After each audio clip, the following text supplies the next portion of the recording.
shining in Korea. Blueberry edition. Yes. Call it a midlife situation. A moonshine might take vacation. And new stuff edition. Yes, so we have this lovely, really 1,000-watt power juicer. Some high-grade, fancy-ass juicer. And we have to test it now to see if it actually works because, you know, you got it shipped to you and it may actually be like a dud. Yeah, we have to find out if it works before the return period's up. We also got this fancy Ninja food processor. It's super fancy and hopefully it's going to eat through stuff really well. Yeah. So we're going to start juicing some blueberries. So we've already got blueberries in here? We got blueberries in here. I All don't right. think we want it at a 5. Let's start at a 1. There we go. There's juice. Did you read the instructions? Yes. What is 1 to 5 the grade of how much juice it's trying to pull out, or? I think so. If your house doesn't look like a crime scene after you've played with blueberries, you did it wrong. Should probably have put the apron on.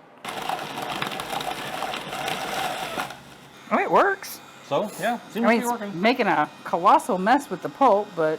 So for this first part, we are juicing, because we wanted some actual blueberry juice, fresh blueberry juice. May in here like blueberries. She eats blueberries. May. This part's not for you.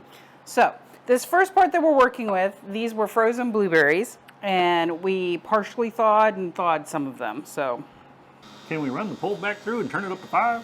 Why do you want to turn it up to 5? Does that get us more juice? Not really. All right, this is going to be our last one we run. So you want it at 5? Yeah, let's see what it does. Purees the heck out of it. Just leave it running until the juice stops running. So, yay, that's the first one. It seems to actually work. It works. So we're going to let the juicer finish doing its juicing, and then I think we're just going to frappe the rest of them. Yeah. Now, we did start with partially frozen berries. Which is probably not the best idea. Probably not the best idea. But the reason we started with that and we needed to test was to make sure it's going to work. But we're still using the blueberry pulp that's left over. Okay. All right, so this one is our Ninja Professional Food Processor. Or frappinator. Yes. So today we are going to run this on puree and see if it works. Puree is the option. It's loud, but... It did a really good job. That definitely looks like a puree. All right. It is definitely pureed. May's like, is that dinner? You got my dinners? That will definitely go well in the bucket with some pectic enzyme and whatnot to break down. We're going to get all the blueberry. Hey, we're not leaving any blueberry behind. So, except for what might be left on us. yeah. Well, we're going to frappe stuff, and we'll see y'all at the next step. Yes. And we're back. Now that we've played with our new toys And made sure they work. and made a mess of my kitchen. We're going to start the assemblage. Okay, let's talk about what we're doing. We are making a blueberry brandy, but we're doing this a little bit different than we normally We're do. starting it off more like a wine. So I will admit, our previous versions of brandy Have been fabulous. have been not bad, That strawberry was good. but we did not listen to some people that had experience in winemaking. My mom, And then, well, and there was another person or two but mostly my mom. that mentioned it, but yes, mostly her mom. But as we come back around and do some more research, we find out that some of the steps in winemaking are not just there to make the alcohol, they're there for the flavor. So we're going to try making this the more we're making a wine. Ooh, gotcha, we turned it into a brandy. So, this is my recipe-ish. Ish. We I did start with one online, and then, as usual, we have Frankenfied it. Right, so in one of our moonshine forums, someone posted their version of it, and we came back with our version of it. What we got here is about 10 pounds of frozen blueberries that we Right. frapped, and then because Melissa keeps finding weird crap to buy to put in our mixes. Stop. Okay, why frozen? That's what you need to discuss first. Why are we starting with frozen blueberries? So, freezing water causes it to expand. So if you have fruits, if you freeze them, the water inside the fruit expands and it ruptures the cell wall, which when you thaw it out, makes it easier to get the juice out. Science lesson over. So, we got 10 pounds of blueberries. And then because I want to amp up some flavors, I have added 10 ounces of all fruit blueberry and 42 ounces of blueberry pie filling. And then we are going to sweeten with honey, and I have Greek honey for that. And then I've got 1 full liter of a blueberry juice that I don't remember where it's from. I don't know, but it's vegan. It was like Swedish or German or... Well, judging that it's got a return of 0.5 euros on it, it's somewhere in Europe. It's European. I don't remember where. Those are going to be used as well. And then we will have to use pectic enzyme and talk about Camden tablets, Chuck. We haven't used those before. So we've got frappéed fruit. Anything that's got sugar and water that's left in air in warm temperatures will eventually grow mold, probably in a short period of time. Camden tablets, you crush these up, you mix it in with your frappe, and you let it sit for about a day, and it will kill any yeast or bacteria that is in the fruit. Okay, so note here. Point of note, do not pitch your yeast. Wait 24 hours after Otherwise, you it'll use kill this. your yeast. Yeah, it kills things. It will kill your yeast if you throw your yeast in there with it. So, Science lesson. today we are going to take the juice that we juiced, which we got about 500 liters, and it tastes really good. Milliliters. Sorry. 500 milliliters. And our blueberries. Yep. And the pectic enzyme and the Camden tablets. And we're going to put them into the bucket, which we are starting out with our... We're going to try and lessen our difficulties later on. We're going to put the bag in here. We're going to put all the blueberry frappeage in the bag. And we're going to add 2 liters of water right now. 2 gallons of water. I thought you said liters. 2 gallons of water? Okay. I missed that one. 2 gallons of water. Well, the total recipe we're using takes 4.5 gallons of water. It says 4 to 4.5 gallons. We're going to put half of it in now. And then tomorrow, when we get ready to do the yeast and the other stuff, we're going to dissolve our sugar and honey. Yeah, there will be actually cane sugar There will in be there. some cane sugar as well. We're going to dissolve the honey and cane sugar in the water. Pour that in here with the rest of the blueberry stuff, which will warm the bucket back up to temperature for pitching the yeast. That's the plan. That's the plan. All right, so let's get some blueberries into the bucket. And the good thing is doing it like this is much less likely to get blueberry all over us. God, I hope so. The laundry fairy does not enjoy laundry or stains. Because blueberries, they're like pizza sauce or gochujang. Gochujang. Yeah, it stains everything. In fact, this bag is going to be purple forever. This bag is going to be our blueberry bag. Or at least our berry bag. And no, we might do a mixed berry one. Give it a little stir. So, we're going to start off with Suksu natural mineral water from Jeju. I think it's from Jeju. Is this the one that's from Jeju? I don't know. So, I'm going to put one more of these in. We'll go with 1.5 gallons of water. Those crumble very easily, actually. How much pectic enzyme? Instructions should be on the front. Half a teaspoon per gallon. Let's say 3 gallons. We'll stir that, give it a little stir. And we're going to have to put a lid on this. Do we put the bubbler in tonight? No, because we don't have any... No yeast, so no it shouldn't yeast start in it. bubbling.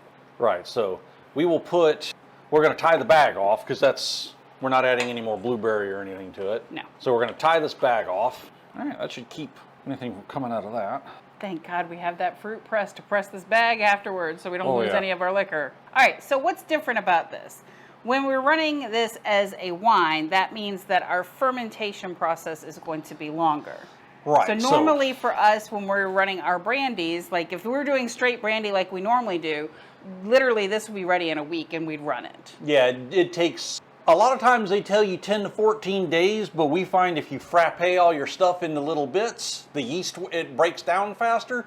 Generally, we're good in 5 to 7 days to run through the still. What we have found out from her mom and other wine making sources is that if you follow the wine progress, which is when you finish your primary fermentation in week 10 to 14 days. 2 weeks or whatever, you pull your solids out, you rack your liquid into another bucket or container or whatever. Carboy, something. Carboy, yeah. And then you basically you're going to do a filter pass on it into another bucket. Make sure you get all the solids out of it you can. And then basically you just seal it up again with a little bubble airlock and you let it sit for another week to 2 weeks. One guy said 42 days total. One guy said 42 days total. One guy said another week minimum, which a week minimum is believable, but basically anywhere from 2 weeks to 6 months, depending on who you listen to. So our game plan is to go with the 42 days since the base of our recipe is coming off of his. So this is going to go Well, starting tomorrow, once we add the sugar and the honey and the rest of the water. This is going to go for probably 5 to 10 days. Yeah, then it gets racked into another thing and it'll probably sit there for probably another 2 weeks. So this whole thing should take us a month. At least a month. At least a month. We'll see y'all at the next stage. Yes. All right, here we are, next day. So we've given our Camden tablets 24 hours to work. We've got a specific gravity reading. Yes, we tested our berry juice. We're at like 1.022, which is relatively low, but we haven't put our sugars in yet. we knew we were going to have to add stuff in anyway. So Melissa is back here adding, we've got 5 of these little 1 pound things of, it says Greek honey, so we're going to add those, and then we've got 4 pounds of cane sugar we're going to put in. So now, while we're looking at that stuff, we've also got oyster shells to hopefully keep it from getting too acidic. So I got a couple ounces of those, I'm just going to throw them in there. All right, so we had a couple brain waves. Actually, it's one wave. It was a peak and a trough. The peak was that we realized that we haven't added the sugar water yet, and the honey and the sugar in that might change the pH of the berry juice, so we're going to finish mixing that together before we decide if we're going to try and add any calcium carbonate, not citric acid. Citric acid lowers the pH. Also, Chuck realized that he wasn't listening to me, and that happens sometimes. We're okay with that. And he assumed that the recipe I was using had 9 pounds of something. For some reason, I thought the recipe she read me said it had like 5 or 7 pounds of sugar and 2 pounds of honey. It had like, and we were trying to flip it, and we got the. It had like 2.5 pounds of sugar and 2 pounds of honey, and so now we have. Now we have 5 pounds of honey. 5 and 2 pounds of pounds honey of and 2 pounds of sugar. So this is going to be honey blueberry. Maybe we're making a mead-ish. It's going to be almost a mellow. It's going to be good. Anyway, so she's got the. I'm dissolving sugar. The sugar and the honey in there and some hot water, steamy water it's cooking up. Yeah. So when that is done, we're going to throw that in here, give it a quick stir, and then we're going to retest our pH and our specific gravity. We're going to add that in. It smells really good, by the way. Somehow this looks like it's going to need a bigger bucket. Yeah, it's really close to the top. How do we do that? All our berries are in the bag. We don't have a bigger, is our other container bigger? The plastic container with the spout on the side? Maybe. I don't love that idea, but, so is that bigger or no? Might be a little bit bigger. That's 20 liters. You got to test your pH still. Right, I'm getting there. So, put our honey in, tested that. We were at about 1.072, which I think that's doable. It tastes good, at least. It does taste really delicious. So, It's got a very good blueberry flavor to it. however, we also Put too much liquid in. have too much in one bucket, so we're having to ladle some of it into another one. So we'll toss yeast in both of them, but we will, when we finish the primary fermentation and we pull the bag with the berries out, we'll just rack the rest of our stuff into the other bucket and then let that one finish out the fermentation. How much room do you think it needs? So the reason why we know we have to pull some of this out is because we know that blueberry could potentially start to rise up. It could aggressively ferment and bubble up, and we want to give enough space in here that it doesn't like blow all over the floor in there, because that would suck. Yeah, that would really suck. I don't want to have to clean that, and it would stain the floors, and then I would cry, and it Might would want be to a, make sure we put a disposable blanket or something under it just in case. All right, so that gives you about a gallon in that one. So do we think we're good? So that should probably be enough. Because this is 94. No, that's almost perfect. Yeah, this one's 96. All right, so between 90 and 95 is generally when we pitch our yeast. Is that looking better? Yeah, it looks like we're up in the 5s. And that's where we need to be? Yeah. May's like, can I try the blueberries? Look at her. May, you want to try blueberries? Don't Mayhem loves blueberries, y'all. Like, loves blueberries. First thing we need to do is I need to get the yeast out of the fridge, because I forgot to take it out and let it warm up. He's slipping on me, guys. This is going to be a really aggressive recipe that we did not intend to be as aggressive as it is. And for yeast today, we are using... We got these Lalvin K1V1116. There we go. Which we need to let it warm up. Yeah? Yeah, well, I was going to throw it in some Okay. grape juice here and let it... Do you need 2 cups of grape juice then, since... No, that one's not got much in it, so I'll just put a little in each. Yeast nutrients, sir? Yes, we do need to do that. Give it a little swirly. All right, so we're gonna let that bloom. I'm gonna go find the yeast nutrients. Also to mention, we did put 1 teaspoon of cream of tartar in it when I had the liquid over here in this. Because her recipe said it My needed recipe it. says it needed it. So we've added some oyster shells to the little bucket here, and we've got, Yeast that's working. yes. It's totally bloomed. We So- stopped for dinner and it bloomed the fuck. Do We're gonna put a little bit in there. I need to mix that in? Theoretically, shouldn't need too much, but we're gonna work that in. That should have us about ready. We're gonna make sure these start getting a little bubble on them. We're gonna put the lids with the airlocks on them, and We'll see you in a week, 10 days, 10 2 weeks. days, 2 weeks, something. Whenever we get to the point that it's time to rack it off. Yeah. See you then. And welcome back to the Brandy. Yes. To the blueberry brandy. So, we've run over all our stuff. Never mind the mess. We just ran brandy. Highest jar was 128. Right. Our lowest jar before we got Manky, funky was 50. 50. So, The best tasting jar was probably around 82. Is that what we thought? yeah, the one that was around 82, But what we did determine was 82 or 70. we have blueberry flavor in this. It did get the flavor. We don't know if it's because we put pie filling in the thump keg. We've pre-tasted all these jars and none of them suck. So we're going to mix them all together. Well, did we want to measure so we know how much we have? Did we? I was going to. Okay. Anyway, we're going to measure out how much we got and put it in the jar here, and we'll be back. All right, so we measured out all our output and mixed it together. We got 3 1/4 liters, which is actually pretty good. Pretty We good. were just under, had about 4.5 gallons worth of mash in the pot. So let's grab a squeezy squirty theme or bob right over there. Yes. It's technical terms you use. I'm not sure sometimes if I know them. Make sure we get the water out of it. Yeah. So Chuck, so this was a recipe that I kind of worked quite a bit on, and then we kind of derped on the honey. But how are you feeling about it? So far from the brewing side of it, it was coming out pretty good. We gotta see how we mix, because you never know what alcohol is going to do when you mix it together. So first off, that is right on 100 proof or 50 ABV. Would you like to taste it? Let's see what we got. I smell a bit of it. It's not super strong, but it's detectable. No, I think our first bit of that was the strongest of the blueberry smell. Oh, that's burning at 100 proof. Yep, not trying that. Oh, Okay. flavor is not bad, but oh my God, is it hot? All right. So, would you like to add 250 milliliters of water to that? Well, first I would like to take a swig of water. All right. Well, here, pour it in your cup. There's blueberry in it. It's a bit spicy though. Which is weird because when we were tasting the jars, the ones that were at between about 90 and 70 Do we think 250 or do we think were 500? pretty on smooth. that? Oh, we'll probably need more than that. I'm trying to do math in my head, and anybody who knows me knows that's not going to go real well. Oh, shoot.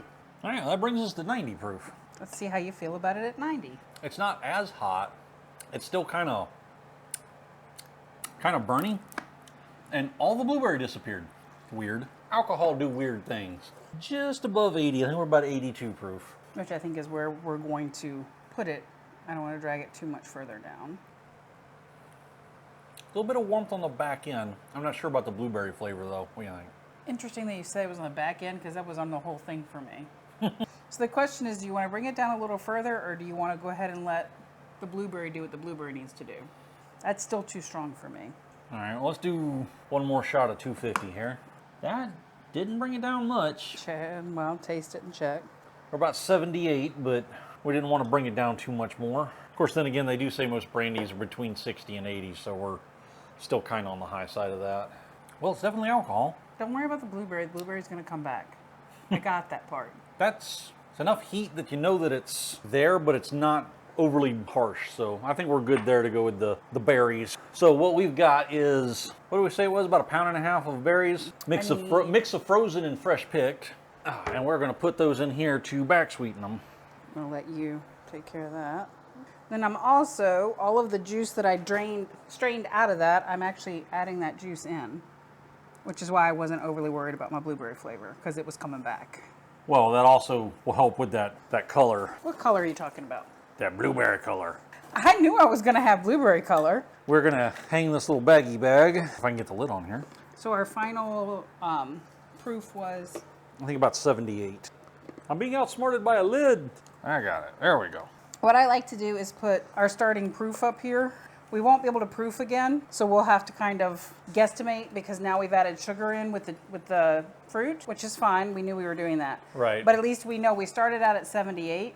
If we have to bring any more water into it or any more juice of anything other than what's already in here, then we'll know to kind of compensate for that. We'll have to guesstimate, but as of right now, we're probably gonna wind up about, say, 75 proof. Right now, yeah, we may end up at 70 depending upon where we are. But now this is going to go sit in the closet. in the brandy and whiskey closet for a week. Then we're going to look at it again, and Because that'll take. That's about the amount of time it'll take for it to pull all the color and all the sweet out of those berries. and we'll squeeze those berries when that happens, and then Yes. decide whether or not we actually want to add another section of berries in, which we may do. All right, it has been some time. Let's see. Oh, yeah, we got dates on here. We got some dates. So July 1st, we put the initial thing of blueberries in, and July 14th, we took wood out and put more berries in. And it is not the 14th. I think we're The 22nd, I think. yeah, so we're like a week out from that. And we are going to taste our second berry infusion to see if we're berry enough. All right, that is your water. That's just your water, tasting water. Tasting water, okay. Melissa has squeezed the berries and we have reintegrated the juice. Last week when we put the second set of berries in, it was a little too much wood flavor. Yeah, a little too astringent. So we're hoping the berries helped relieve us of some of the wood flavor. And our last Or at least softened it up. Our last known proof was 78. So, it shouldn't have changed because we just added some more, well, we added some more berries. We added so sugar. It might be, still got that wood smell to it. It's definitely still woody, which is why I told you I wanted the blueberry juice to see if we could temper a little of that out. Yeah, it's definitely still got a bite from that wood. Stupid wood. Why do I feel like I'm going to have to make a whole nother run of this blueberry just to get that damn wood out of it? So, that's the dangers of using a new, fresh piece of wood. It's going to be very strong. Also, that was a wood we hadn't used before. So I'm actually thinking we would be better off to run another blueberry to add to it and reduce. And that way we're not screwing up our alcohol content, because if we temper this too low, it's not going to be good. Worst case scenario, we can make another small run, just mix that in with it and redistill it. So, Yeah. juice it! I don't have much room. We don't, but This is the same blueberry juice that we used when we were making it. that's about half a bottle, so 250 milliliters. And then we should try a little water if it's still... All right. I mean, we've got the color. The color is beautiful. The color is marvelous. My biggest concern now is the taste. Well, that cut a lot of the wood smell out of it. It's still, you can still smell wood, but I can still taste it. yeah, it cut the nose on it some with the blueberry, but that is still very, very French oaky. All right. I'm making a decision for this one because this is my run, right? This is my recipe that got screwed up by the French oak. So, what we are going to do, we are going to do a normal ferment for a brandy that we normally do. A 2-week one? Yes. And we are going to make another blueberry brandy. And we're going to mix the two. Because this already has the perfect color. All it needs is the perfect blueberry back to it. Without reducing too much of the alcohol content. Which means if that one's a higher content, then using this to temper it down, and vice versa. Because right now what this needs is actually what we had before we put the wood in. It needs the blueberry back. Because the wood is overpowering everything. But that also tells us that we probably don't want to use the French oak. What I wanted was what we achieved with strawberry. And strawberry was perfection. Strawberry came out good. So the fact that this is not as perfect because of that wood makes me a little bit sad and a little bit angry at that wood. So, since I'm angry with the wood, I'm choosing to defeat the wood by doing another run, which means blueberry will be delayed for our friends out there, blueberry will be delayed for another month. All right, well, so we'll be back in like a month. All right, apologies for the weird ending on this one, but we've kind of forgot to film a closer. So, Oops. yeah, we made another brandy mash. We poured the existing brandy one into it, so it's kind of distilled in a half. And then re-infused it with some blueberries, the French oak came through the second distillation and like came through strong. It barely took anything off of it. But after having put it in a closet and let it sit for, what's it been, like 2 months? For like 2 months now, it's actually mellowed down a bit. It's still oaky, French oaky, but now it's almost a blueberry French oak. So it's drinkable. I think, what's our plan? We're going to, this is over here. We're going to do a sugar wash. We've got a sugar wash cooking now that we're cooking off this weekend. We're going to take some of that, infuse it with some blueberries. After we run the sugar, make it sugar shine, we infuse it with blueberry. And then we'll use that to... together. Yeah, we'll add it to that and use that to thin it out. And hopefully that'll bring the oak down to a less forward. I want it to be a background note, not smack you in the face note. It's right supposed now to be it's mellow, but you taste both. It's supposed to be a supporting character, not the main cast. Yeah, it's not really supporting at all. It's kind of like you get French oak, then you get blueberry, then you get French oak, then you get blueberry, and then you get blueberry French oak. And I just kind of wanted it to be like you get blueberry and, oh, look at that. That's a nice hint of French oak. Right. So we're going to do that. And we will give you an update on that on an upcoming future video. Like liquor cabinet tasting video. Hey, maybe we'll have some friends over and do some liquor tasting. There you go. That's always a fun time. Like, subscribe, do the internet stuff. We will see y'all around. Enjoy the internet.